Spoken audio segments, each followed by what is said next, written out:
Hey guys, how's it going? Michael Troy here. Today we're looking at Badrock and Company number 3, featuring Badrock, the star of the book, and guest star Mighty Man, one of my favorite Erik Larsen creations. Can't wait to share it with you. Great cover by Todd, Nauck, and Dan Panosian. Make sure you hit subscribe and like. I'm going to cue the intro and I'll be right back. FitzTroytv, comic book art critiques. It's not pizza and sarcastic ways. Levels and geeky gaze. Aliens, comics, rule the day. Hurry up and turn that page. Michael FitzTroy. Alright, so here we go. I covered issue 1 with Badrock and Company, Youngblood, Rob Liefeld creation. This Badrock was trying to make him like the most popular member of Youngblood, and perhaps he was, I don't know. But this was his Marvel 2-in-1, giving him a, because Badrock's basically a Thing ripoff, right? And he was originally called Bedrock, but somehow Hanna-Barbera had a problem with that, so it was changed to Badrock, and I think that's one of those happy accidents because Badrock's kind of a cooler name than Bedrock, in my opinion. Love this cover. A young Todd Nauck, who basically was discovered through Rob Liefeld's talent surge. He still works in comics, still great artist. I love his art. Inked by Dan Panosian. Writer Andy Mangels, very interesting. I did not know that. I just did a show covering an interview by Andy Mangels with George Perez, and Andy Mangels, I feel like he's written Star Trek novels and he's written a lot of journalistic efforts, and his comic books are more few and far between. So it's kind of fun to see him doing that. So we got writer Andy Mangels, penciler Ted Nauck, inker Larry Stucker, colorist Byron Talman, letterer Kurt Hathaway, who lettered my Blonde Squad comic book. So I am always happy to see his name appear in the credits. And it's funny because Todd Nauck started out as like a Rob Liefeld sort of house artist, sort of like, clone, I guess, for lack of a better word. But he would definitely develop his own style. I see twinges of like Art Adams, and he would go on. I think Young Justice is probably like his biggest claim to fame. But he stands out for me as someone who would definitely find success in comics because he has a lot of hallmarks of a good comic book artist. He's drawing backgrounds.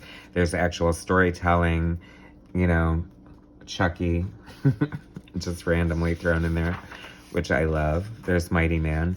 It's weird because his anatomy was definitely clunky and kind of weird in a lot of ways. And, this is a strange way to fill a panel. So the layouts are a little amateurish to an extent, but I'm loving all the pop culture references. I don't know if that's Andy Mangels or Todd Nauck throwing that in there, but either way, it's a lot of fun. Where else? Oh, how funny. Badrock, Fred Flintstone from Bedrock. And then this is that Spawn villain. What is it? Overlord, over there, over here, over it. Overt Operations. What's his name? Overtkill. Come on. You gotta love Image's names. Come on. This is just whack-a-doodle here that is so, made up anatomy and poses and the cape, being that way. But it's still fun nonetheless. I love the big, huge figures just bursting off the panels. And it's definitely a quintessential sort of 90s Image superhero comic book here. But once again, background for days. You wouldn't even get these kind of backgrounds from Rob Liefeld, so. And not a bad version of Overtkill from Spawn. Remember him? So it's fun, a lot of action, lots of throwaway, lots of nonsense, lots of what the heck is going on here, who cares?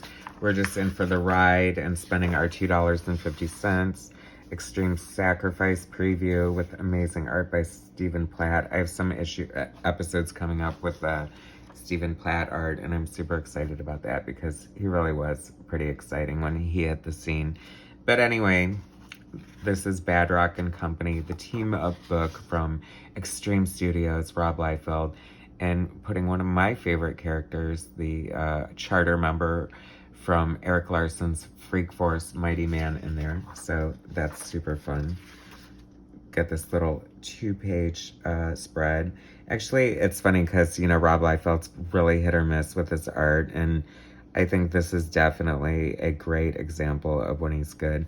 Except his legs do look like drumsticks. Like, I really just want to rip that off and take a bite out of his thigh. Although I probably would want to anyway. But very cool art. Danny Mickey, such a great inker. Don, don't know who that is. But lots of good things happening here. This is very classic Rob Liefeld, and I kind of love it in a lot of ways. So that's cool. Very cool depiction of sci-fi. And Sentinel. And who is this Cable knockoff? I don't remember him at all.